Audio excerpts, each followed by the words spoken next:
In today's class, we are going to learn about building analysis model. What it is? It is under a elaboration. Elaboration in the sense, whatever the requirements we have gathered from the stakeholders. Okay. So by considering those requirements, if we should get ready some kind of designs, okay, or models towards the project, then that is called building the models or building the analysis models. Here what we are going to do, here we are going to construct some kind of models, okay, based on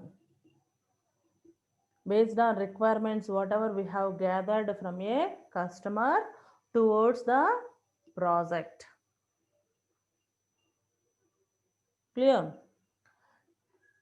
So here this building analysis model has some elements. Okay, so there are four kinds of elements are there for this models. So those elements are also called as four kinds of models, four kinds of designs which we are going to implement into our project. You may add these four designs in a single architecture or in a single project, or otherwise you can use one design or one model for one architecture, like that. Okay, it's not compulsory to implement all the diagrams into your project. If those are suitable, okay, then you can take all the designs according to the situation or place. Okay, but it's not suitable, you may leave such kind of designs, isn't it?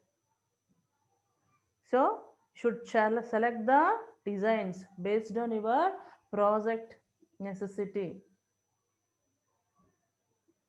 right?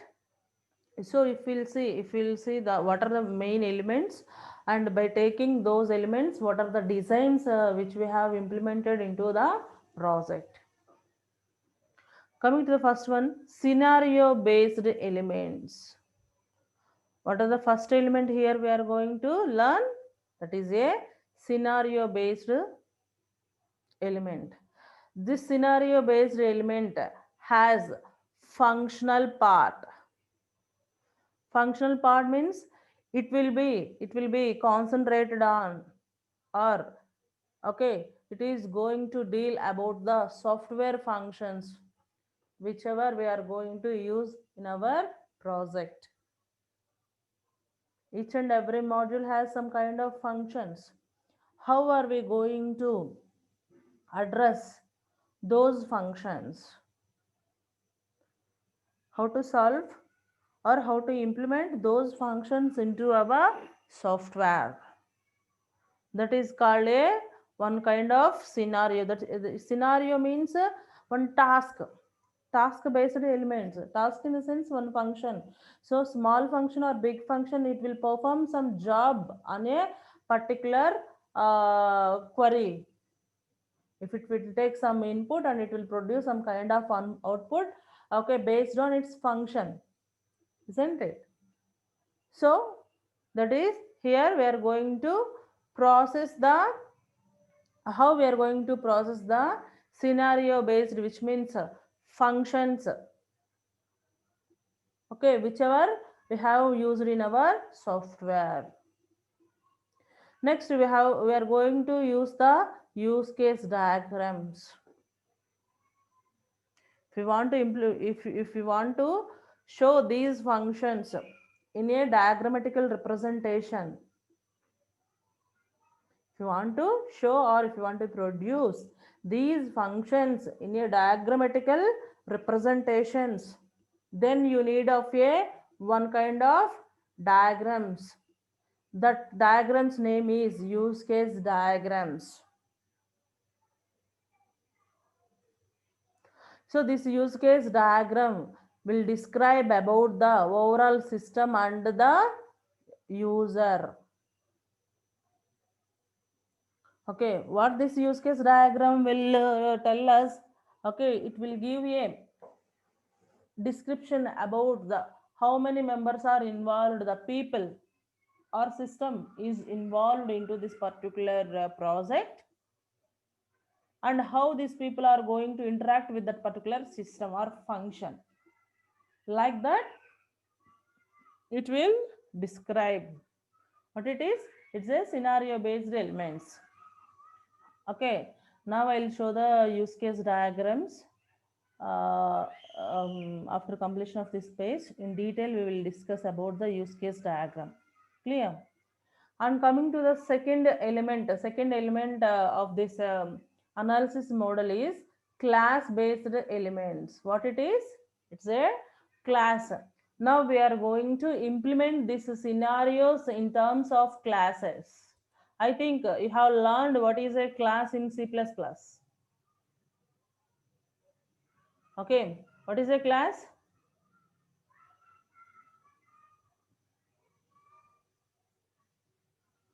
Anybody can send me a message related to class definition. What is a class? What is a object? What is an object?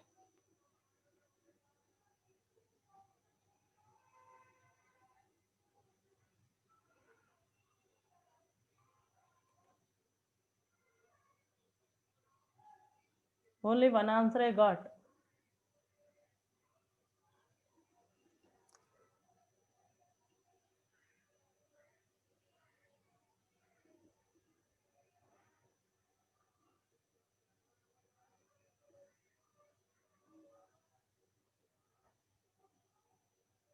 Wow. It's okay. One, two, three, four. Four answers. Nice.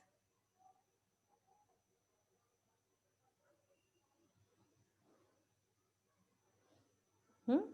Class is a user defined data type that combines both data members and data functions. It's a collection of variables and also a functions. Right here many answers. Good. 1 2 3 4 5 6 7 8, literally 8 answers, but few members has given the answer related to only object. Okay,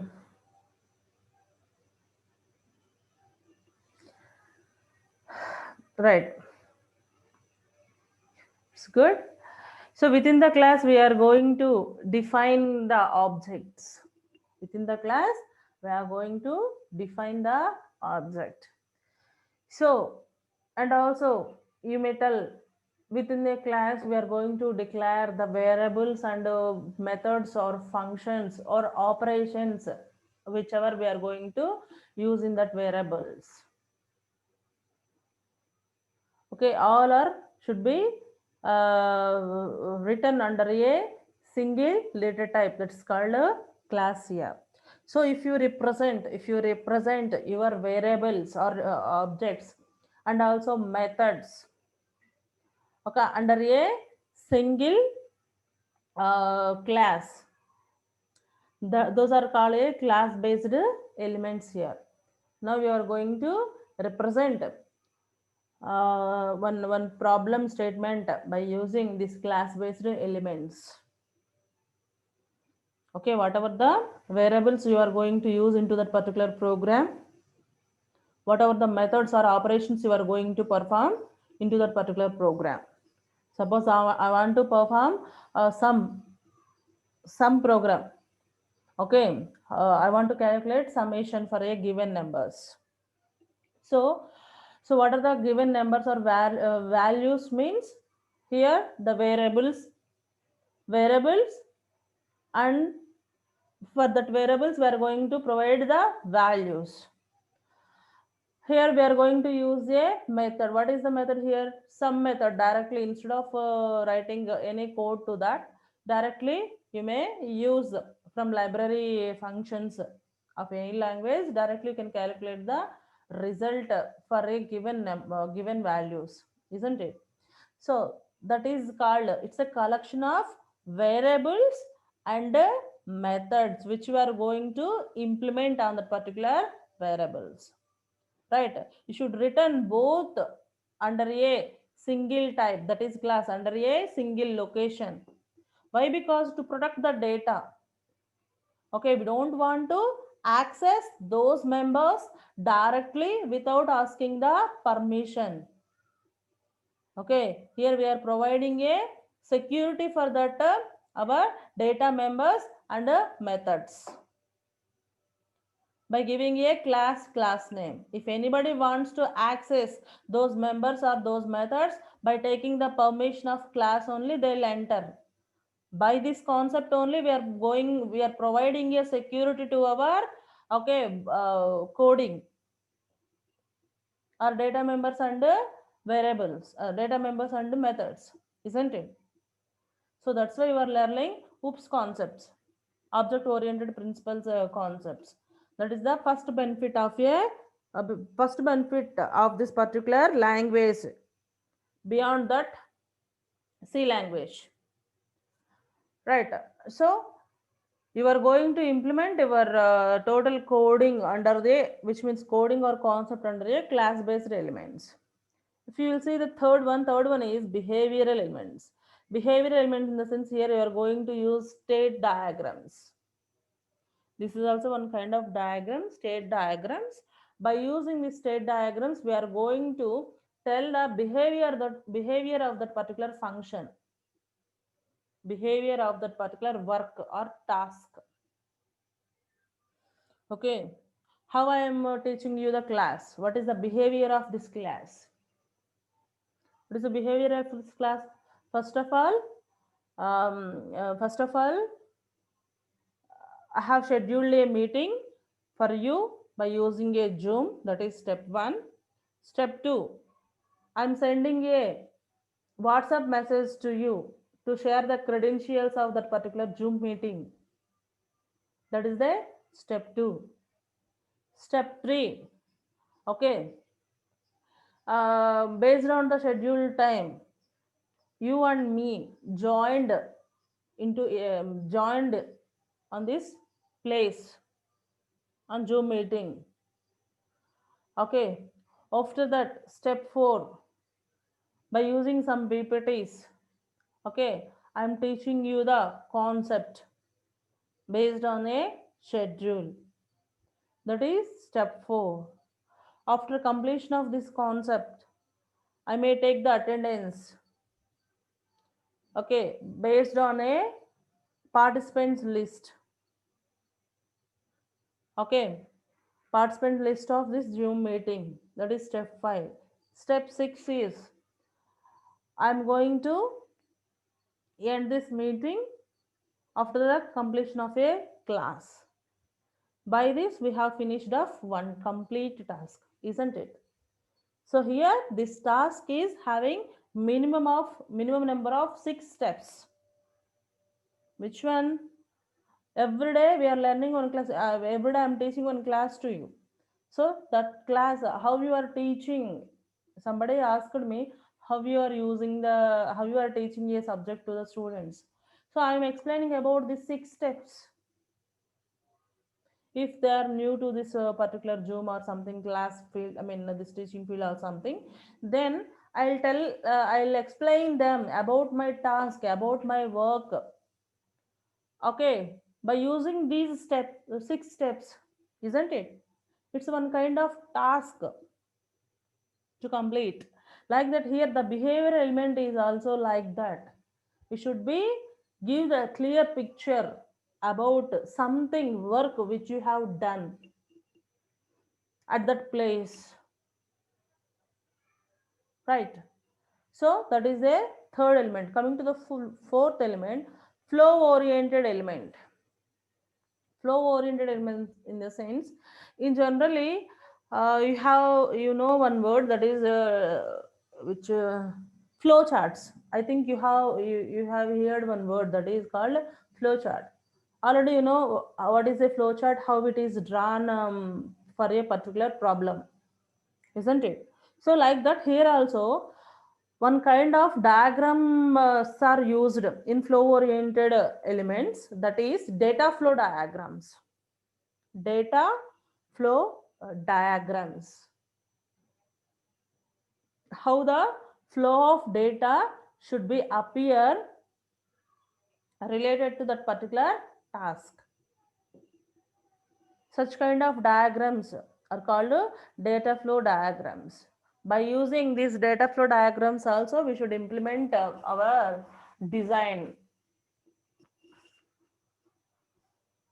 Clear? Okay.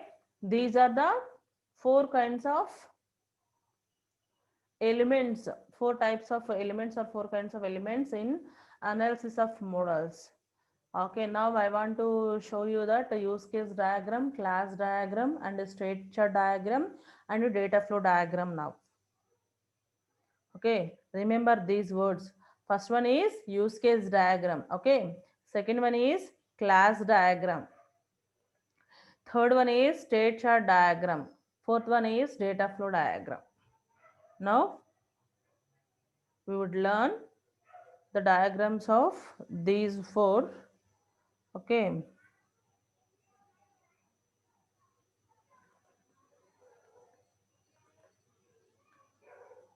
Okay.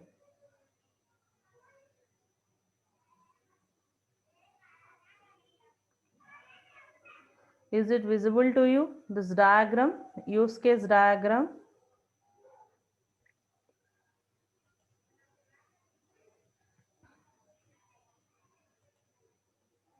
Yes, okay, good. So this is the one of the use case diagram.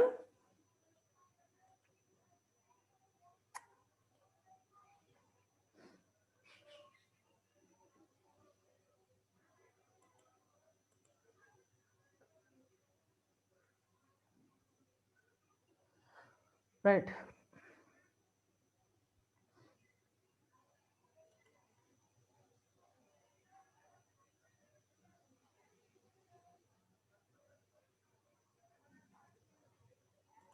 Okay. So this use case diagram has, first of all, this is the diagram nature. In this use case diagram, you have, see here, two human being symbols. What it is? Two human being symbols. These two symbols are called the actors. These two symbols are called a use case diagram has actor symbol, okay, actor symbols, and some these vowel shapes, some like okay, like this, some vowel shapes, sorry, some vowel shapes you have in these use cases. And also with those some lines are there, isn't it? This is line 1, line 2, line 3. So some these lines are there with this use case diagram. These are the relationships between the function and a actor. Clear? These are the three symbols which are used in use case diagrams. One is a actor symbol, second one is a relation symbols, third one is a vowel symbol. Clear about three symbols of a use case diagram? After that, here we have drawn one use case diagram for bank ATM. What is our goal here? We have drawn use case diagram for bank ATM. Clear? So this bank ATM has, if we want to perform some tasks on ATM, what you are going to do? First one, who is the actor here? Actor is a customer. Who is going to use that particular ATM, bank ATM? Customers only, na? Whoever have the account, whoever have the account in a particular bank.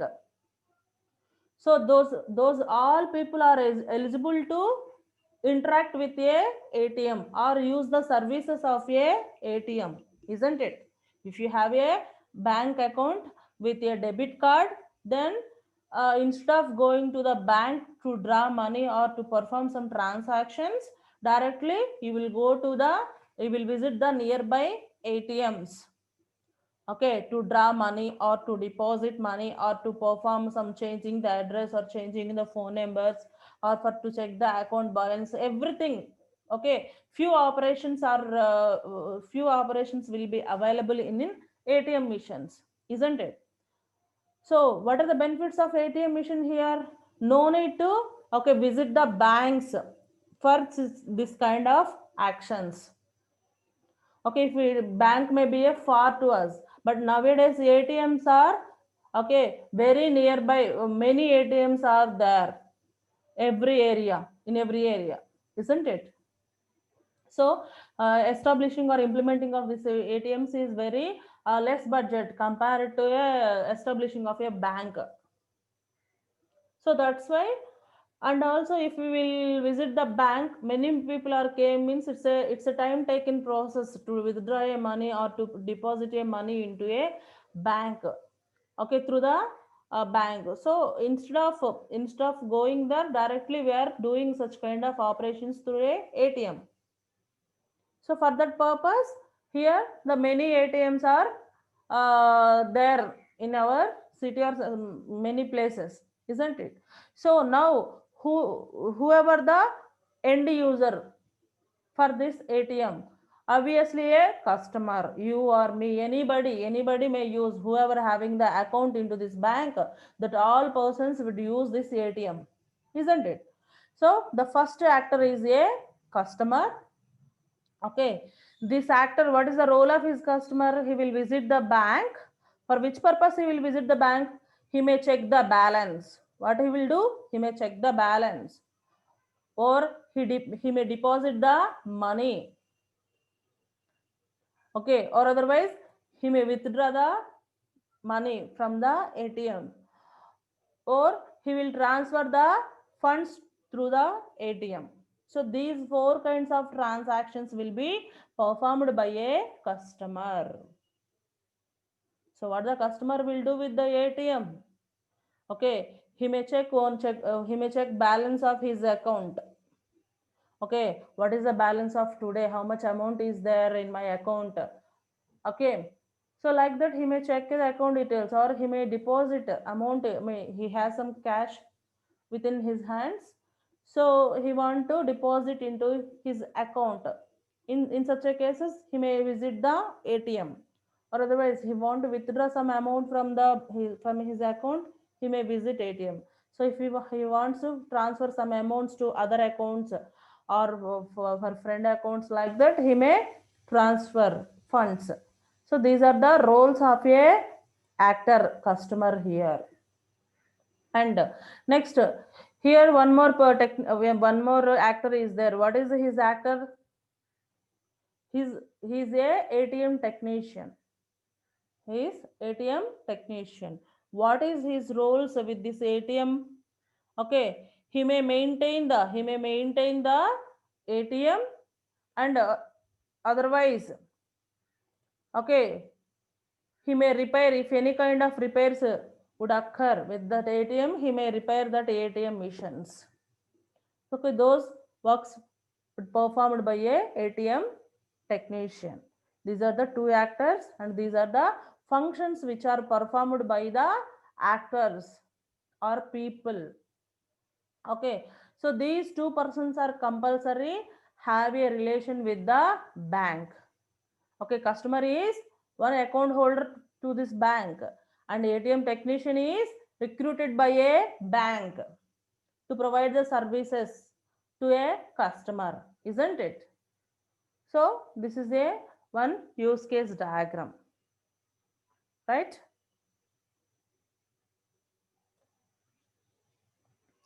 If you'll see, the next diagram is state chart diagram. So this state chart diagram having this is just a state chart. This is one kind of chart diagram here we are going to discuss.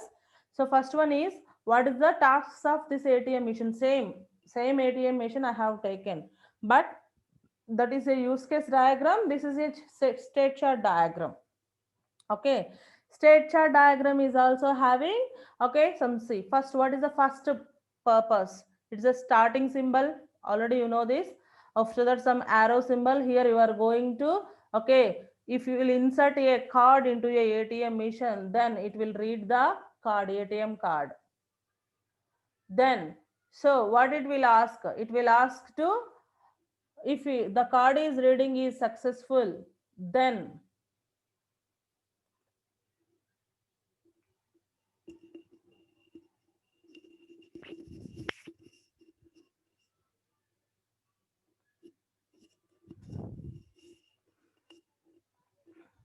right, then it will read some pin, reading of, I mean, it will ask the pin.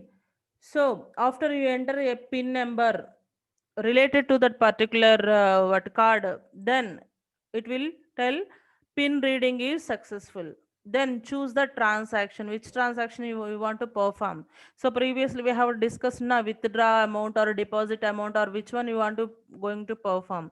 So for that you should choose the transaction. If the transaction is chosen, it will perform the work related to the transaction. Okay, after the transaction is over, then it is giving the ATM card to returners. Okay, it will ask the eject or remove the ATM card from the mission, like that.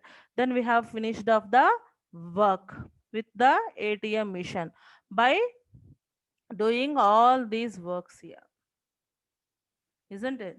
So this is a state chart diagram for your ATM, right?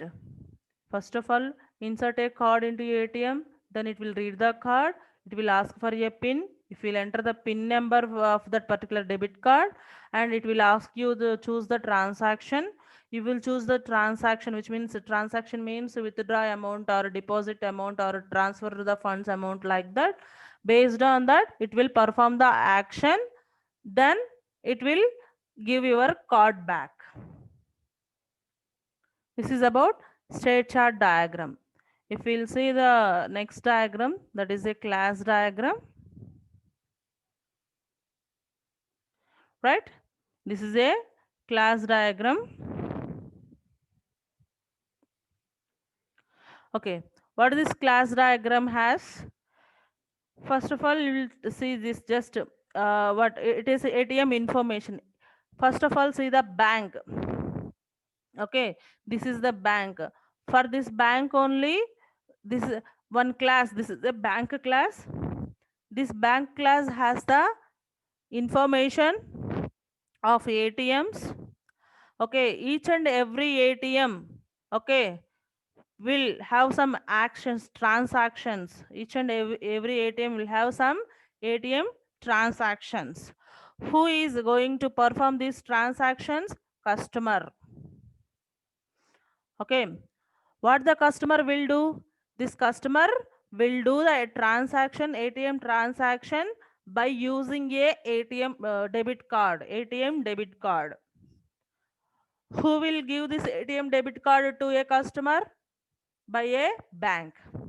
Bank will issue a ATM debit card to a customer. A customer, okay, by using this ATM debit card, okay, by using his account details, he may interact with the ATM.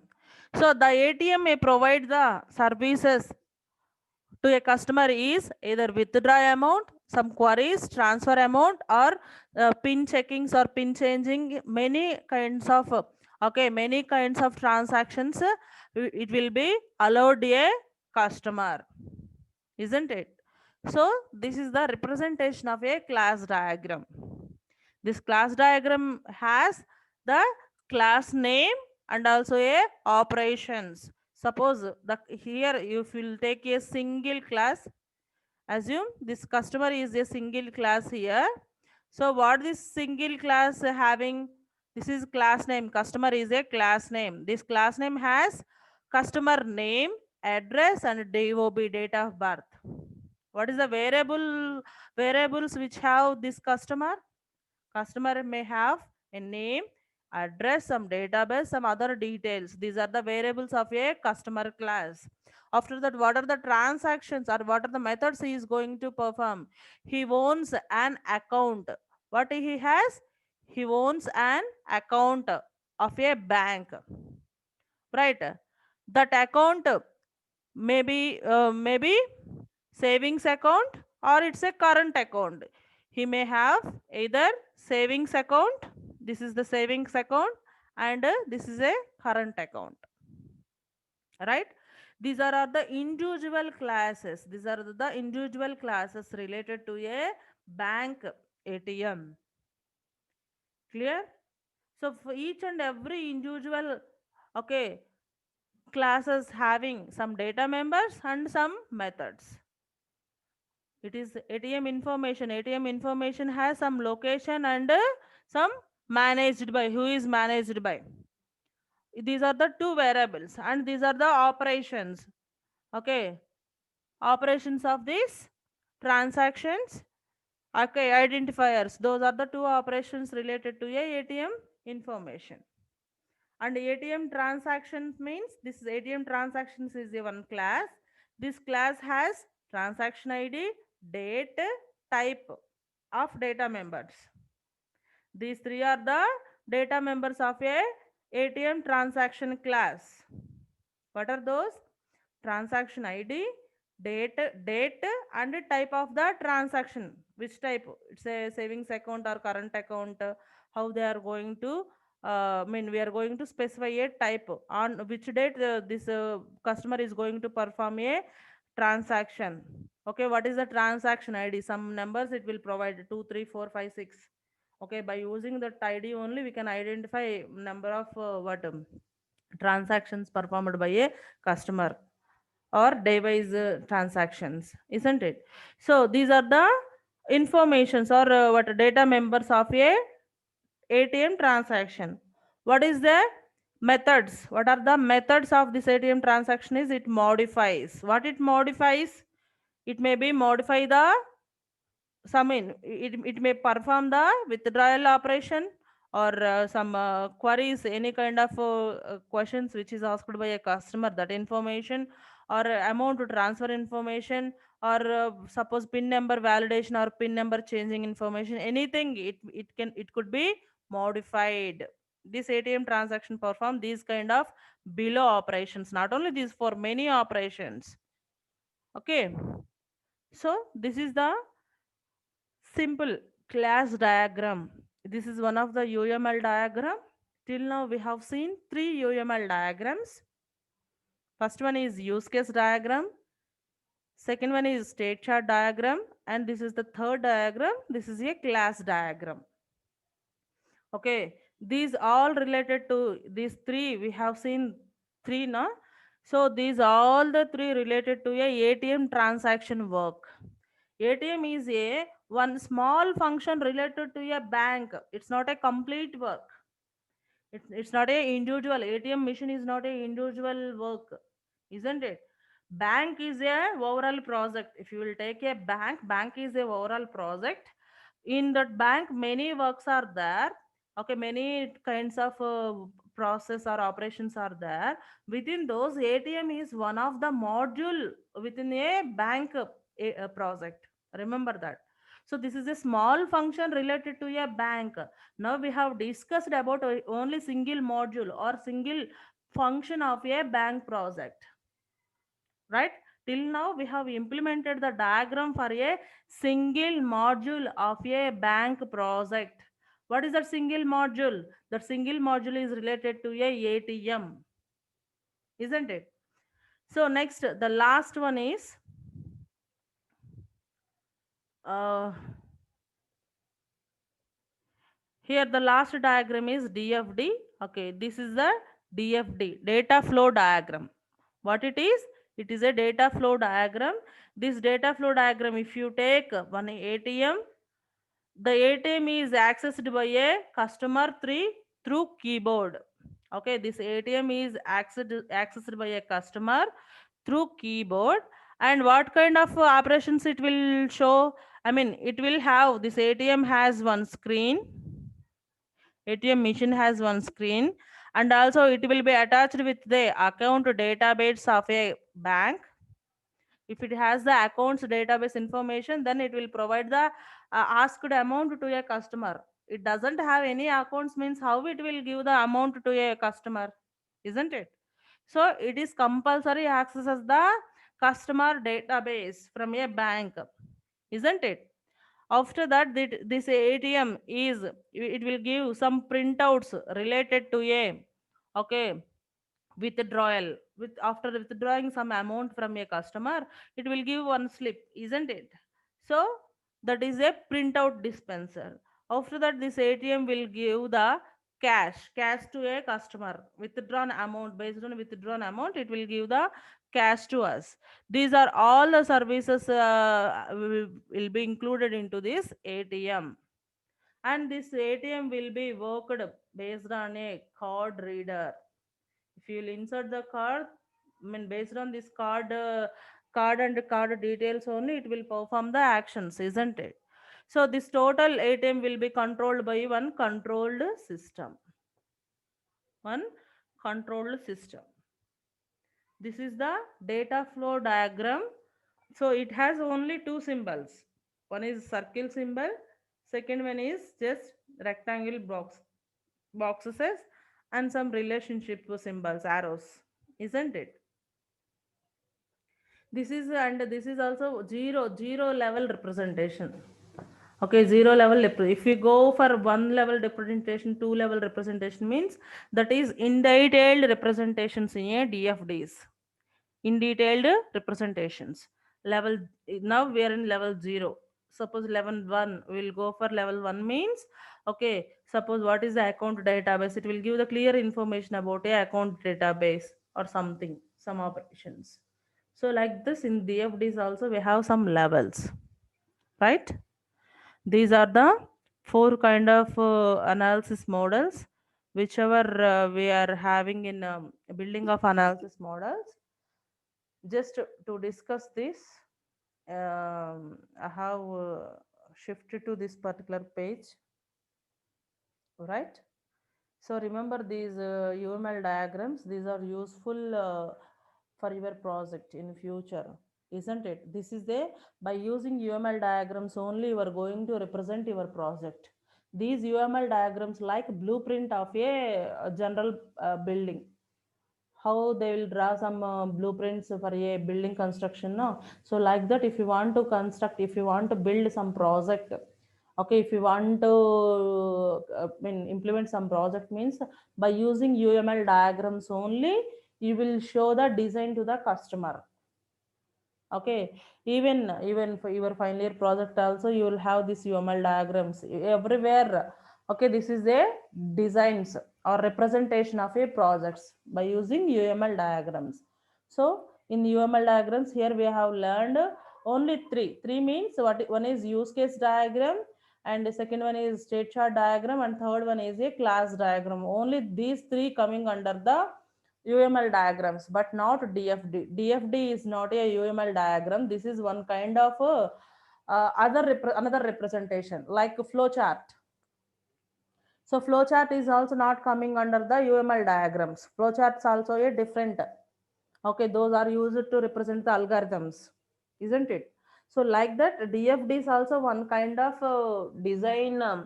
I mean representations used to represent some projects, but it's not a UML diagram. Remember that. Okay, it's some other kind of designing technique. Clear? So this is about to today's class.